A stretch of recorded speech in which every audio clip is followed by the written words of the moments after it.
హైదరాబాద్ లో జరగబోయే మనీ మంత్ర money manifestation classes కి ఇప్పుడే కాల్ చేసి రిజిస్టర్ అవ్వండి.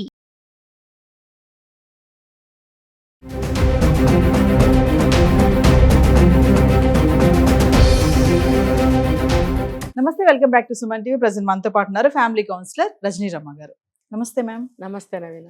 మేడం, ఈ క్వశ్చన్ నేను అడగొచ్చో లేదో తెలియదు, అంటే ఇప్పుడు ఈ టైంలో ఇది వర్తిస్తుందో లేదో కూడా నాకు తెలియదు. మరి ఉన్నారా అసలు ఈ టైంలో కూడా ఈ సమాజంలో ఇలాంటి వాళ్ళు అనేది మీరు చెప్పాలి. ఇప్పుడు భర్తలు పెళ్ళాలని కొట్టే భర్తలు, అంటే అక్కడ వయసుతో సంబంధం లేదు, సందర్భం సంబంధం లేదు, ఏ ప్లేసు అనేది లేకుండా కూడా పెళ్ళాలని కొట్టే భర్తలు ఉన్నారు అంటే ఈ సమాధానం. ఉన్నారు అంటే ఉన్నారు, అనాదిగా ఉన్నారు, ఎప్పుడు లేకుండా లేరు, ఎప్పుడు ఉన్నారు, ఇప్పటికీ ఉన్నారా? ఇప్పటికీ ఉంటారు, ఉన్నారు. కొన్ని కేసులు కూడా జరుగుతూనే ఉన్నాయి.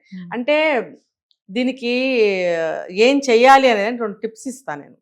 ఏంటంటే పోయేది మన పరవే కదా. ఇప్పుడు ఎక్కడికి వెళ్ళినా సరే నోరు చెయ్యి కాలు అదుపులేని మనుషులతో వెళ్ళకపోవడం అనేది ఉత్తమోత్తమైన మార్గం. అంతే అంతే. సెకండ్ వచ్చేసి అలాంటి సిచ్యువేషన్ ఏమన్నా వస్తే, అంటే కారణం ఉండదు. నేను ఎగ్జాంపుల్ చెప్తా చూడండి. ఇప్పుడు ఒక సమస్య వచ్చిందండి, లేకపోతే చుట్టాలందరం గ్యాదర్ అయినప్పుడు ఒకటేదో టాపిక్ నడుస్తున్నప్పుడు వాళ్ళు ఇక్కడ డిస్కషన్ నడుస్తుంది, ఒక టాపిక్ నడుస్తున్నప్పుడు అక్కడ ఎవరికి ఇండివిజువల్గా బాధ్యత అనేది ఉండదు. అక్కడ ఎవరు కారణం అవ్వరు. అక్కడ జనరల్ టాపిక్ ఏదో మాట్లాడుకుంటూ ఉన్నప్పుడు పరామర్శలు జరుగుతూ ఉంటాయి అనుకోండి మధ్య మధ్యలో. అవును మొన్న ఇలా జరిగిందంట కదా, ఏంటి అని ఏదో అన్నారనుకోండి, ఎంత దీనివల్లే పెళ్ళాం మీద పడిపోతాడు 10 మందిలో కూడా.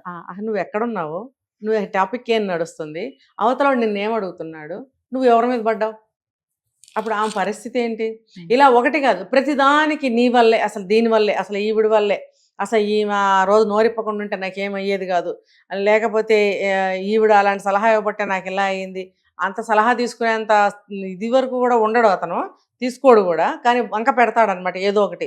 ఆ రోజు భోజనం లేట్గా పెట్టిందనో ఏదో ఒకటి అనమాట. నలుగురిలో నువ్వు ఆ టాపిక్స్ అలాంటి మాటలన్నీ మాట్లాడకూడదు. అది విచక్షణ జ్ఞానం బుద్ధి ఏమీ లేనివాడు అలా ప్రవర్తిస్తాడు. ఇంకా కొట్టడం వరకు అంటే ఆడు పశువు అనమాట. ఆడు పశువు, స్పృహ ఉండదు. సరే, చదువుకోలేని వాళ్ళు ఉన్నారు, ఊళ్ళకి వెళ్ళి వచ్చిన వాళ్ళు ఉన్నారు అనుకుంటే ఒక విషయం. కానీ ఎడ్యుకేటెడ్ అయి ఉన్న వాళ్ళు కూడా ఇలాగే బిహేవ్ చేస్తారు మేడం. ఒక ఫంక్షన్కి వెళ్తారు, అక్కడ ఏదో తేడా వస్తుంది, టప్పని కొట్టేస్తారు పిల్లాన్ని.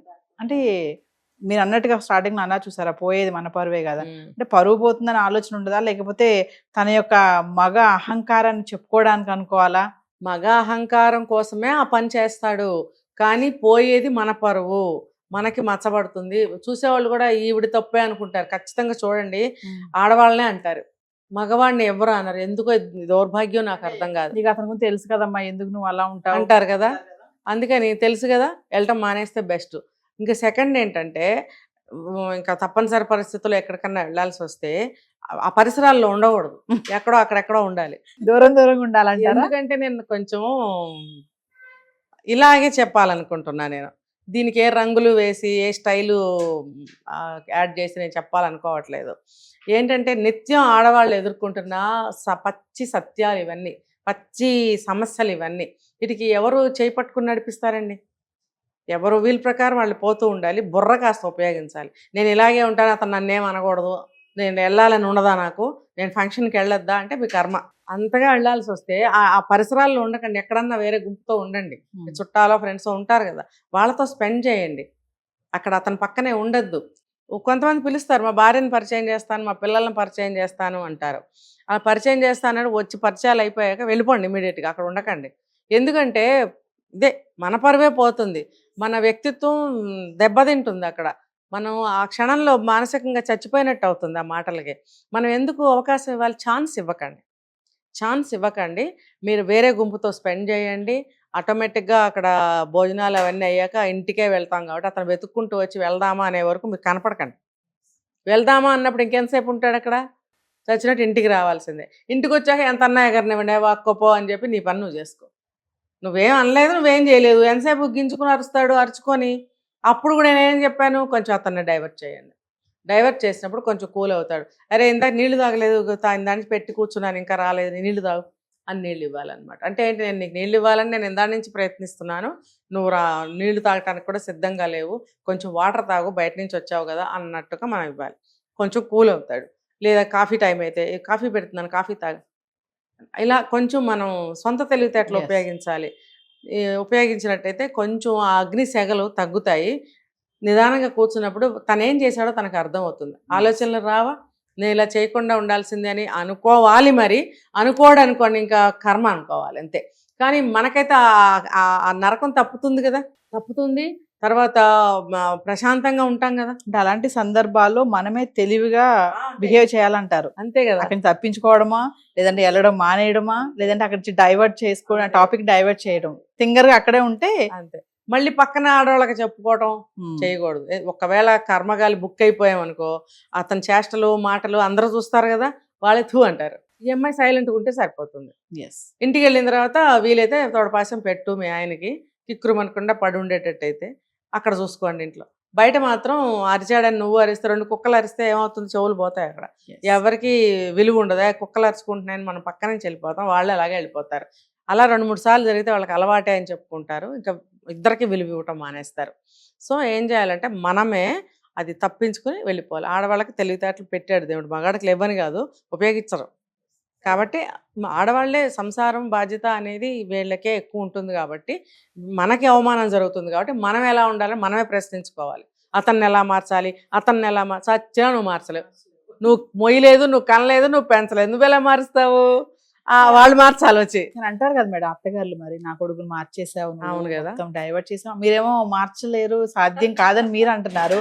మరి అత్తగారులు ఏమో అనే అత్తగారులు ఉన్నారు కదా. చేసావు అంటే అన్ని రకాల మనుషులు ఉంటారు కదా. ఇప్పుడు అత్తగారికి ఎగ్నెస్ట్ చేసిన కోడళ్ళు లేరా, మరి ఆ టాపిక్ వేరు. వాళ్ళు అంటారు మరి అలా చేయకూడదు. కానీ అంత సతీ సాధువులు ఎవరున్నారు ఇక్కడ? కాబట్టి ఆ సెక్షన్ వేరు, ఆ టాపిక్ వేరు. ఈ సందర్భంగా నేను ఇది చెప్తున్నాను, ఆ సందర్భంగా అది వేరే ఉంటుంది. సో ఫైనల్ గా మేడం, మరి ఏ తరంలోనైనా, ఏ వయసులోనైనా, ఏ సందర్భంలోనైనా మరి భార్యలను కొట్టే భర్తల్ని రజనీరామ గారు ఏమంటారు? కొట్టడం అంటే చెప్తున్నాను కదా, విచక్షణ జ్ఞానం ఉండదు నవీన గారు వాళ్ళకి. వాళ్ళని కొడుతుంటే, అందరిలో కొడుతుంటే భర్తలను ఏమనాలని మీరు క్వశ్చన్ వేశారు. తప్పు, రాంగ్ క్వశ్చన్ అది. ఆ చుట్టుపక్కల ఉన్న వాళ్ళని వాళ్ళు ఏం చేస్తున్నారు, వాళ్ళు ఏం చేయాలని అడగండి. వాడు పిచ్చుకొక్కలాగా రెచ్చిపోయి నలుగురిలో భార్యను అవమానించి కొట్టడానికి చేయలేపో కొడితేనో చూస్తూ ఊరుకుంటారా? మరి వాళ్ళు బుద్ధి చెప్పి అక్కడే పంపిస్తే రెండోసారి ఇంకోసారి చేయడు కదా. మరి బాధ్యత బంధువులంటే ఏంటి? అయిన వాళ్లే కదా అందరూ. వాళ్ళు అలా ఎందుకు ఊరుకుంటున్నారు? వాళ్ళు బాగు చేయాలి. ఇప్పుడు పంచాయతీ పెట్టుకుంటారు, ఆ బంధువులనేగా పిలుస్తారు, అటు బంధువుల్ని ఇటు బంధువుల్ని పిలుస్తారు. మరి పెళ్లి జరిగినా అంతే, ఒక చావు జరిగినా అంతే, ఒక పుట్టుక జరిగినా అంతే, బంధువుల్ని అటు ఇటు ఇద్దరిని పిలుస్తారు. మరి ఆ బంధువులు దేనికి? తినిపోవడానికా, వచ్చి రాయేసి వెళ్ళడానికా? అలాంటి బంధువుల్ని పిలవకుండా అలాంటి బంధువుల దగ్గరికి వెళ్ళకండి. అసలు వాళ్ళ బంధువులని అనరు, అసలు వేస్ట్ ఫెలోస్. కాబట్టి నిజమైన బంధువులు ఎవరన్నా ఉంటే, ఇలాంటి సిచ్యువేషన్స్ జరుగుతుంటే ఆ భర్తను ఏమనాలని కాదు, వాడు ఎటు మృగం, వాడు అట్లానే చేస్తాడు. చూసిన వాళ్ళు ఏం చేయాలి? అక్కడ ఆపాలి కదా, ఒక అరాచకాన్ని ఆపాలి, ఒక పరువుని నిలబెట్టాలి. మన బంధువులు ఇలాంటి ఒక క్రీచర్ ఉన్నాడంటే వాడిని ఎలాగా ఏరిపారేయాలి, లేకపోతే వాడికి ఎలా బుద్ధి చెప్పాలి అని ఆలోచన బంధువులు చేయాలి. వాడు బుద్ధి చెప్పాలి వాళ్ళకి. ఎవరన్నా వయసులో పెద్దవాళ్ళు ఉంటే 2 చెంప పెట్టి చెప్పొచ్చు వాడికి, చెంప పగలగొట్టి. వరుసైన వాళ్ళు ఉంటారు కదా, మేనమామలో, బాబాయిలో, పెదనాల్లో ఉంటారు. ఎంత వయసు వచ్చినా 70 ఏళ్ళు వచ్చిన వాడికి బాబాయిలు ఉంటారు తెలుసా, మేనమామలు ఉంటారు తెలుసా, ఉంటారు. వాళ్ళు ఒక దెబ్బ వేయచ్చు. పెద్దమ్మలు ఉంటారు, మేనత్తలు ఉంటారు, వేయచ్చు ఒక దెబ్బ. బుద్ధి లేనివాడు ఏం పని చేసావురా నువ్వు, నలుగురిలో భార్యను కొడతావంటారా అని అన్నట్టయితే ఏమో కూడా పని చేయడం. అలా వేయకపోవడం వల్లే వీళ్ళు ఇలా రెచ్చిపోతా ఉంటారు. బంధువులకి బాధ్యత ఉంటుందండి. మన జీవితంలో బంధువులకు భాగం ఉంది. ఉన్నప్పుడు బంధువుల పాత్ర ఏంటి? అది. Thank you ma'am.